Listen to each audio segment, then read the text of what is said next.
Thank you, Michelle. Welcome to Nashville. We're so glad that you're here. Your reputation precedes you. You know, Music City is known for lots of different things, but I looked on social media last night and I got some photos of some of you out and about in the town. And so don't raise your hand if you're any of these photos, but I did. You know, nothing makes the Economic Development Council more proud than putting a bunch of guests from out of town on a tractor or in a hot tub. And so that's also available if you haven't seen that. Some of you may have tried some of this, and I'm not going to out you completely, but some of you may have tried it, and we're glad to have your contribution to the economy here in Nashville. So I really am thrilled to be with you, and I'm especially thrilled because tonight you get to come over to our place. And when you come over, we want to have a chance to show you around and show you a little bit about what we do. I want to try to share in the next few minutes here some insights that might help you in your role. You come to these conferences not only to connect with each other and to make some connections, you come to find maybe a vendor or two that would be valuable for you, but you come also to be inspired and to kind of take back a fresh headset to the office. I want to say I really appreciate what you all do. We've had the privilege of doing now 2,000 college projects, and we've worked with 210 unique universities. Some of those are included in the room.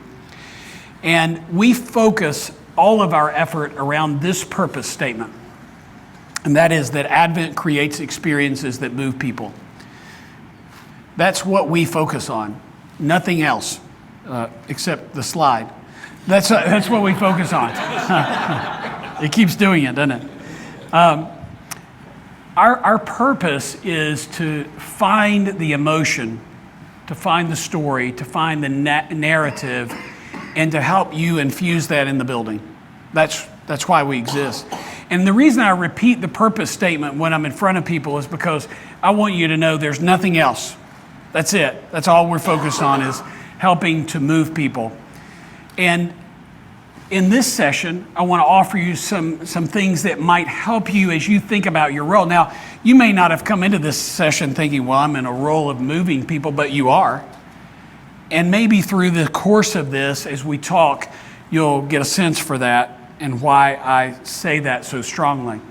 In the past, I've come into this audience specifically, and Michelle and Fernando have asked me to talk about some of the research that we've done on audiences.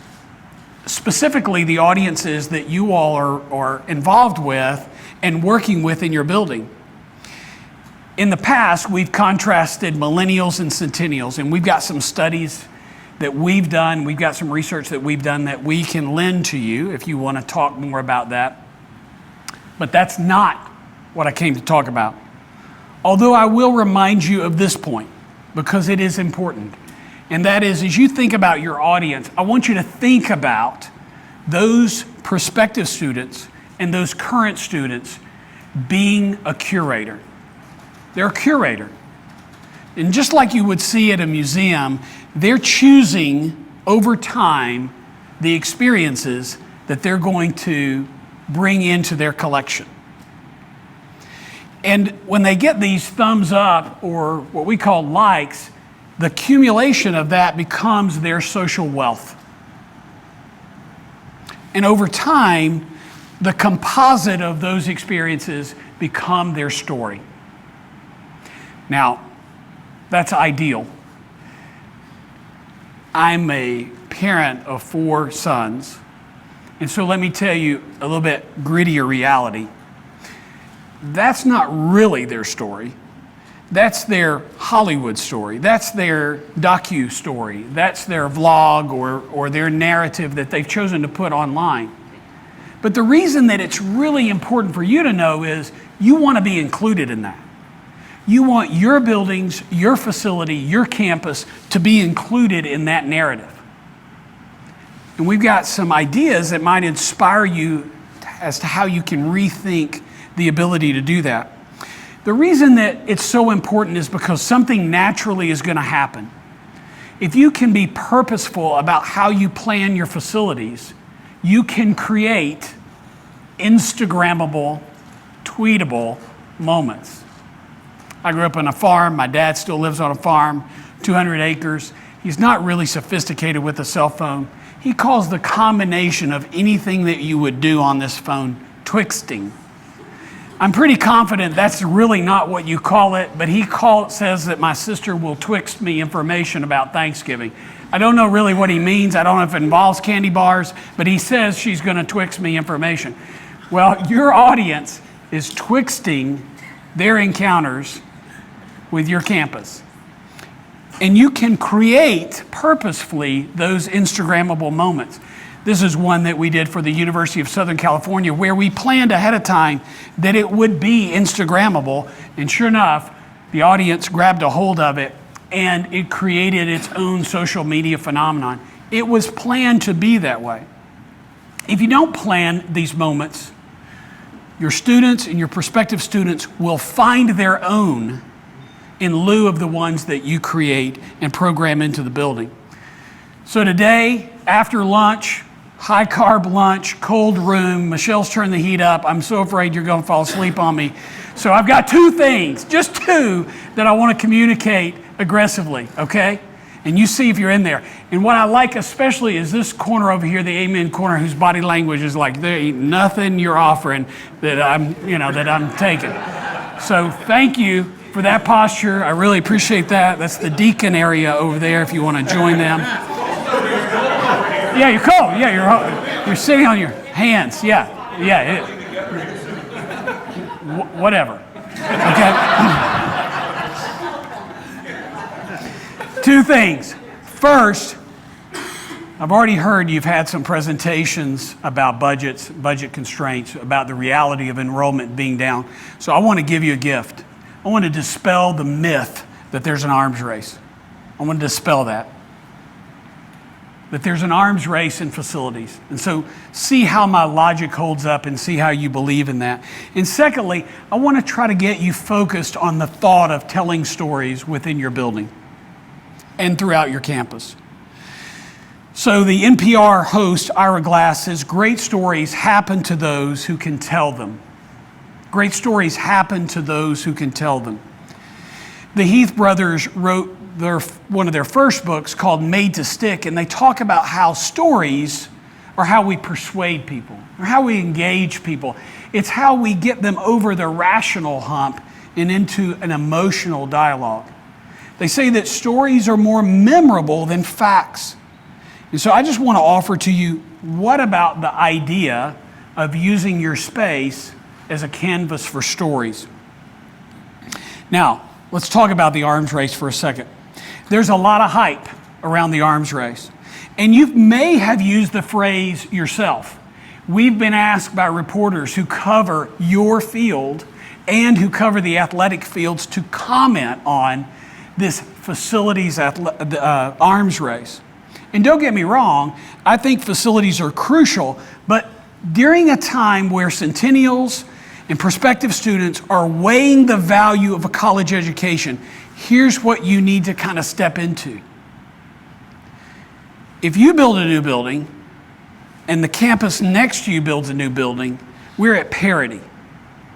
And all we're going to do is we're going to be in this endless battle of investment over who has the newest building. And as soon as you cut the ribbon, the gloss is going to be gone from that new building. And maybe it'll serve to empower the professors in there to take their programs to a new level. But I want to offer to you, don't think of it as an arms race in new buildings. Change the game. Don't compete like everybody else. So to really bring home my point, I brought an object lesson with me. So I said I have 4 sons. We're about to be empty nest. The last one is a senior. And I want just for a moment to really make a point to show you what my son Hank is receiving in the mail from all of you and your peers.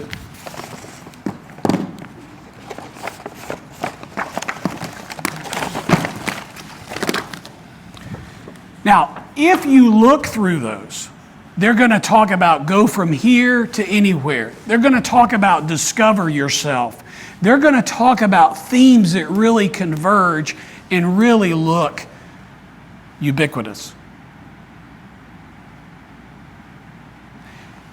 It's a sea of sameness. And if we're not careful, if we focus on facilities, especially if we focus on building new facilities and state-of-the-art, and we let all of our consultants tell us what state-of-the-art, we put in there state-of-the-art, state-of-the-art, state-of-the-art, our state-of-the-art building is going to look just like the Joneses' state-of-the-art building down the road. And we're going to be in this sea of ubiquity, and we're not going to kind of focus on the point of differentiation, or even more importantly, we're not going to focus on a point of connection to the audience in a way that's meaningful and memorable to them. So I want to ask you this question. Are your competitors your benchmark? Because what I would like to offer is take that yoke off. Take that albatross off your neck and think instead about how you can empower your stakeholders to more effectively express what makes their programs unique in the building. I want you to think about for a minute, what would life be like if there weren't a docent showing the students around, or prospective students around, or prospective families around to your building? What would life be like? You know, when we go to buildings, my son is interested in engineering. This fourth son is interested in engineering. So when we go to buildings, often we find ourselves doing this. You know where we're going here, right? If it's on a Saturday, the door is locked, the classroom is locked, there's expensive equipment in there that could harm us. And we're looking through this chicken wire window to kind of see what's going on in there. Now, what's going on in there may be that they discovered some way to provide folks who had been injured with robotic limbs. Or maybe they discovered in there a way to use automation to cure medical issues or concerns. But it's hard to see that when you're looking through and you're looking at the function, when you're looking at the empty classroom. I want just for a moment to remind you of that picture of all of that mail. And if we were in any other setting and I asked you, describe that mail on the table, you might say junk mail. You might say that. All of that mail, and just say, get out of that constant kind of hamster wheel when you think about your facilities. Don't fall victim to believing that there's a facilities arms race. It's too much burden to put on your stakeholders. It's too much burden to put on your chancellors and presidents. It's too much burden to put on your trustees. Instead, think about how can we make the buildings we have work harder, work more powerfully to try to tell the story of the discoveries, of the uniqueness of the alumni that have gone forth from this building. And just so that you won't believe that I'm totally whack and out on a limb here, I offer to you two brilliant social scientists, the Heath brothers. If you haven't read this book, I would ask you to get a copy of this book, The Power of Moments. We give it to every one of our new employees. I believe it's Chip and Dan's best book, and they are New York Times best-selling authors. They wrote Made to Stick, they wrote Switch. One of them is a PhD at Stanford's College of Business. The other is a PhD at Duke's College of Business, and they're brothers. Their mom must be very proud. This book talks about the concept of deliberately orchestrating in memorable, emotional moments in the routine. Moments that are programmed in and scripted in the overall experience, such that they become much more memorable. And they cite really good data from Disney, from Southwest Airlines, and from the iconic Magic Castle Hotel in Los Angeles. And what they say for sure is it's really not about the building. It's about this orchestration of a highlight moment that becomes really memorable. And so I would just urge you that empowered with this data, you can spend less money on new buildings and spend more conscious, wiser investments on elevated moments and have emotional connections to those prospective students. So I want you to think about just for a moment how we make this real. So imagine that a prospective student and their family is coming on campus and they're coming for a tour. And the tour guide says, let's take you to the College of Business. And they take you to the College of Business, and just for a moment, just imagine with me for a moment, that they show you the study area for the College of Business. And it's set up like a beach. And there are umbrellas, and there are lounge chairs, and there's sand. And you can take your laptop and you can hear the sounds from a sensory experience of the beach. And you can escape to the sounds of the beach, even if you're in the middle of Minnesota or Michigan, while you're studying for that business school exam. Then we take you to the cafeteria, and there's a hibachi chef. And we're doing onion volcanoes, and we're doing fire, and it's a transformative experience, theatrical, up there with Benihana and Goten. And then we finish the day by highlighting for you some famous alumni and some of the things that they've done to change their industry. And by the way, they're just a few years older than you are. And so for the prospective student, they hit these highlights on their social media accounts. They document these as being elevated moments. Now, if you notice what I just did, I didn't speak about function of a building, square footage of a building, percentage of glass of a building. I spoke about the moments that were orchestrated in the tour that were elevated, but reinforced a narrative to the audience that is that prospective students. It's not what they expected. Now, the rest of the day may be routine. There may be an admissions presentation. There may be other tours, there may be a discussion of financial aid, but these are the highlights. That's what you're going for, is making that highlight real. Not everything is within your control, just like for Disney, just like for Southwest Airlines, just like for the Magic Castle Hotel. But the things that are within your control, if you can think about elevating those and making them more memorable, you might just find an emotional connection that persuades the audience in a more effective way. So not in a snarky or sarcastic way, but what's your story? I mean, if we think about some of the buildings that you may be focused on, what's the story of that building? Who came out of that building that may have had an impact on their industry or may have had an impact on culture and changed things? All of the data is telling us that Generation Z, the Centennials, they want to go to school now in order to have a solid career. More of them would like to have the promise of not being poor than the guarantee of being rich. And so what they want to see is what happens after this. So how are you showcasing the stories of those who've come before in the building in a way that connects with the audience? Because stories define the culture. So let me give you a really pragmatic example of this. Out in Los Angeles, at the Fertitta Hall, part of the Marshall School of Business, we installed this Entrepreneurs Hall of Fame. It's a series of touch screens that highlights the key entrepreneurs, and you can go and touch and find out more about each of those entrepreneurs. Now, I'm an entrepreneur, and I'll tell you what in most cases is true of entrepreneurs. We're really strong C students when we're in school. Really strong C students. If we're lucky, we're a C student. But they go on to do some interesting things that kids, young folks, prospective students can really relate to. This allows them to control that experience and to dive into the information in a more compelling way.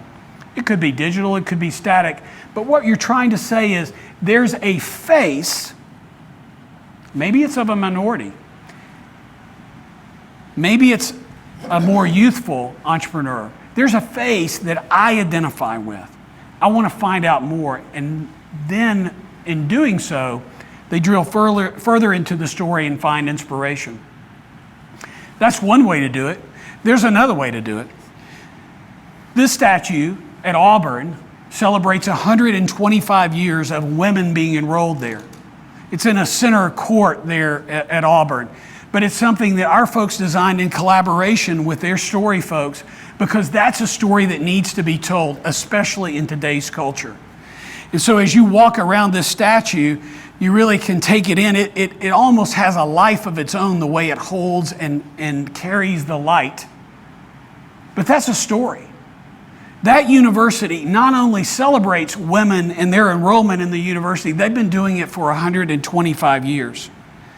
I just want to encourage you, think about, as you set about the idea of either renovating a building or building a new building, program the stories in the building. If those walls could speak, what would they say? How do you make them memorable? Think about these questions, all right? How do you want that audience to feel when they're coming into that building? What do you want them to think when they come into that building? What do you want them to remember when they leave the building? How will you make it easy for them to share their experience in that building? So I just ask you, if these walls could talk, what would they say? What would they say without a docent? What would they say that further differentiates you from the clutter of ubiquity from the folks down the street who just installed a new building? How do you make what you do more differentiated, more meaningful, more powerful for that prospective student? I want you to think about two at-tension attributes when you approach a building. One is utility. What's the usefulness? What's the adjacency? How do we need to put this department with this department? Where do the bathrooms need to be? How big do they need to be? All about potty parity. How do we get all of that into the building? Well, that's something that the architects and the builders are going to be natural at. But what your shareholders are going to be better at is thinking about what is the experience. And if there is a press for tough enrollment these days, we got to make every moment count. And if they've made the investment to come for a campus tour, how can we help that admissions team close the deal? And so we just ask you to think about designing that experience into the whole spectrum as you approach the program of a building. So I'm going to leave you with 5 tips, and then I'm going to do some Q&A. And then I'm going to give you a text link so that you can get some of the studies that we've done now for 7 years. So that's how I'm going to wrap up. So this slide gives you 5 tips. If they're helpful, so be it. If not, at least I got you out of the cold room. Here they are. First, focus on the experience and not just the function. Secondly, determine the stories that make the difference. How is your university different than the other universities? Maybe it's in the community, maybe it's in the alumni, maybe it's in the professor, maybe it's in the discoveries. Tell those stories. Tell them to an audience who is crazy visual and crazy immersive, more than we've ever seen before. Program those stories into the building. Create those elevated moments. If you subscribe to the philosophy of design thinking, you think about the customer journey. And restaurants, retail, hospitality thinks about this all the time. What is the customer journey like? They talk about Whole Foods being kind of theater for food. They talk about Starbucks and the lighting in Starbucks so that the impulse items are there available to you as you're waiting in line. None of that is by chance. It dates all the way back to folks who designed grocery stores and put the milk and the eggs way back in the grocery store. That is not by chance. It's not by coincidence. It's by design. They're thinking about the customer journey. You've got to think about the customer journey too. What's the walk path from the curb to the curb that those prospective students go through on that day. You know, one of the things that we've encountered is we've done all these college tours. We get really anxious about trying to get to the building on time. We had no idea parking would be as complicated as it was, and we're trying to get to the building in time for orientation. How can we take something like that and then counterbalance it with an elevated moment? And then lastly, just don't be sucked into the arms race. I would just like to give you that gift. I just don't think you should be a part of it. Let's not give it life by acknowledging that it exists, because if we do that, we're just going to build fancy state-of-the-art buildings that are just going to be superseded by the next fancy state-of-the-art building down the road. So I'm going to pause, invite questions from you, and then I'll give you a link to some research studies that we've done in the past. So what questions you have for me about the audience or about the framework that we subscribe to, about the challenges you've had? Who has the first question? Yes, sir. Who are you most successful with? The marketing teams, the facilities? Yeah. Because you hear things from marketing and you wonder who they're talking to. Yeah. It doesn't seem to make any sense. So I'm going to repeat the question for everybody to the best of my ability. So he said, who are you most successful with? And he talked about sometimes there's marketing involved, sometimes there's facilities involved. I'm not being evasive, I'm not being snarky when I say this. Yes, we're involved with both often. We especially like being involved with your teams. And the reason we do is because you kind of got to get the bride to the church on time and on budget. And you all typically think in those worlds. Sometimes the other stakeholders aren't as concerned about that project management deadline as you all are. Can I get a witness? Anybody? And so, yeah, thank you. Searching for. So we like to kind of know what the rules of engagement are. And then we like to take marketing as part of the input, because they have important responsibilities of the marks, the communication. We go further than they do. There's a process we use called story mining, where we go further to try to uncover the emotional connection points, not just the marketing statements that they want to make, but what are the emotional connection points? So yes, both. Sometimes it's a combination of the dean, centralized marketing, and facilities and project management. That's a common team with which we're involved. Is that helpful? Yeah. Does it go beyond a slogan and some images? Heavens, yes. Yeah, here's the problem with a slogan and some images. You know, that's a brochure. It's aspirational marketing. Centennials and Generation Z are going to see right through that. They want something that's authentic. They want a human being they can relate to. They're going to fact check that immediately.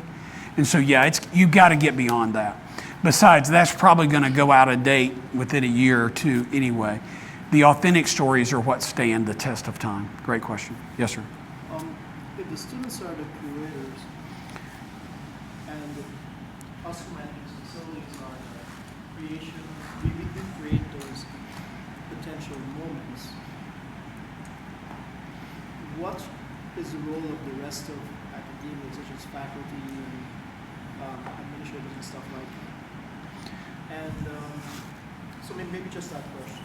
So yes, if the students are the curators, and if I'm challenged the facilities to think about these moments, I have always thought of your role as being one of a facilitator. Also translated, the cat herder. You're the one who's trying to wrangle everybody together to get alignment, because again, you're trying to deliver a project on time, on budget. I just want to put forth to expand your vision so that it's not just about the function, but you're thinking about the moments. I am not putting on your shoulders to create the moments. I'm not putting on your shoulders necessarily to capture all the moments. I'm putting on your shoulders instead, just like you think about, okay, we need to allow for mechanical, electrical, and plumbing. Allow for the experience. Just like you think about the fact that, okay, what's the walk-off corridor going to be like? How are we going to trap the elements there? Think about the experience. Just like you think about, okay, should there be back of the house catering function to support the event component of this? Think about the experience. And think about simply asking the stakeholders, are we telling the stories that are important to you in this building project? So that's what I'm asking, is just be a facilitator, a thought leader to say, what makes this building different? Because otherwise they're going to ask you, for the latest and greatest technology, and you've gone down those paths before. Sometimes that latest, greatest bleeding edge technology is full of errors. And so I would just say that they're kind of emphasizing the wrong thing. Take a more expanded view back to them. And what is the part of what I wanted to ask is, how does the virtual tour or the Google Maps Yes. play into this? Great question. The question was, how does a virtual tour play into this? Great question. So our research shows, and you'll see this in the study that I provide the link to, that virtual tours are really important in closing the deals. And one of the things that we do as a byproduct of doing a case study or a project with a client is we give them the film footage for a virtual tour to make it more compelling, kind of more memorable. But the thing you have to realize is it's very difficult for that prospective student to tweet, or as my dad would say, to twixt a screen capture of the virtual tour. What that does is it gets them there. But they're going to come there, and part of the research is going to show you that they're going to be persuaded most by, and chancellors hate it when I say this, but they're going to be persuaded most by what they determine as the look and feel. That's what's going to be most persuasive to them, look and feel. Also translated as fit, how I feel like I fit there. Great questions. Other questions? Yes, sir. How many pilots in the university where they're trying to do both? They're a research institution Yes. that cares a lot about getting the next research forward that will generate the next set of revenue, Yeah. while also thinking about undergraduate students who seem to have sort of less and less value. Okay. So I sometimes tell people, as you get to know me better, and we walk together into the cave, the darker and scarier it gets. So this is a moment like that. That question is going to trigger an answer that I can't resist answering, but it's a little scary. The question was, how do you deal with a university that really focuses on research and being preeminent in terms of its research, and the prospective student who may not care so much about that? Our 7 years of study show that the prospective student doesn't care about the research. And somehow you're going to have to tell your president and chancellor. You're going to have to tell them. So that the struggle is the rankings are highly weighted on Okay. research. as Right, well as the right, governance. right. So let's flip it. Let's flip it. The prospective student doesn't care about the research in the terms that the chancellor or the dean wants to put it in. So they don't care about it being published. What the prospective student cares about is that research changing the world? Can I be a part of something that's larger than myself? That is a story that you need to tell. So just like I was speaking earlier about robotic limbs, that's a story that needs to be told. It is leading edge research, but it's research that's making a difference. But if the focus is on research that just gets published and published and published, it's hard for a prospective student who's pressed, to pay for tuition, and tuition keeps rising in cost. It's hard for them to identify with the value of that for them. Our research shows differently, and I hate it because it's really a paradigm breaker. That's a great question. So I would just say flip it. Make the research speak to what impact is it having on society. Tell that story. That is something that the Centennial or Generation Z can relate to. Great question. Other questions? Yes. I'm from Rice University. Yes, ma'am. And, we were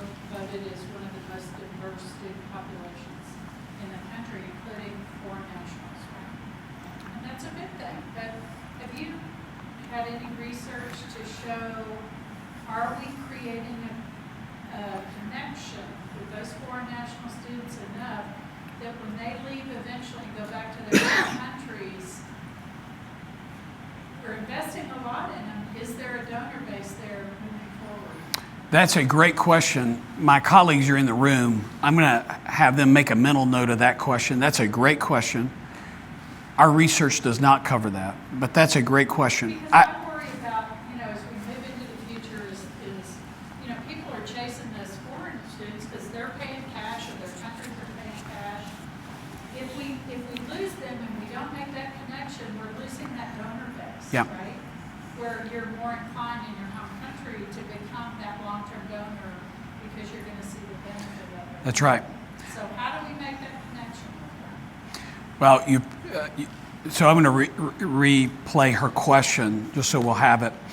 The question was, given, especially at Rice, which is a lovely campus, so many foreign students that they work so hard to cultivate, is there any research that tells us what happens after those foreign students go back to their home country with respect to donor contributions to the campus? Is there a level of engagement? That was the question, and my answer was, our research doesn't go that far yet. I do want to answer, though, with a story. You might expect that of me, right? And the story is of a gentleman named Fred Watingzu. Hard name to say, but memorable, Fred Watingzu. Fred played on the water polo team at the University of Southern California. He was not a great player. He had some leadership ability, and so he was nominated by his peers to be captain, and he went on to be captain. Fred runs the largest consumer product food company in the Philippines. He funded the Fred Watingzu Aquatic Center at the University of Southern California. He lives in the Philippines with his family. He funded the Aquatic Center because he believed, and he told us this in the story mining and the interview process, he believed that playing on that team and having a coach say to him, you're good, but you're not great yet. But more important than your athletic ability is your leadership ability. That coach saw something in him. So Fred parlayed the success in being an entrepreneur and gave a part of his wealth. So I think that if there's a level of engagement there, I think they remember. But I don't have any data to back that up. That's a great question. Thank you for your time and attention. I hope it was helpful.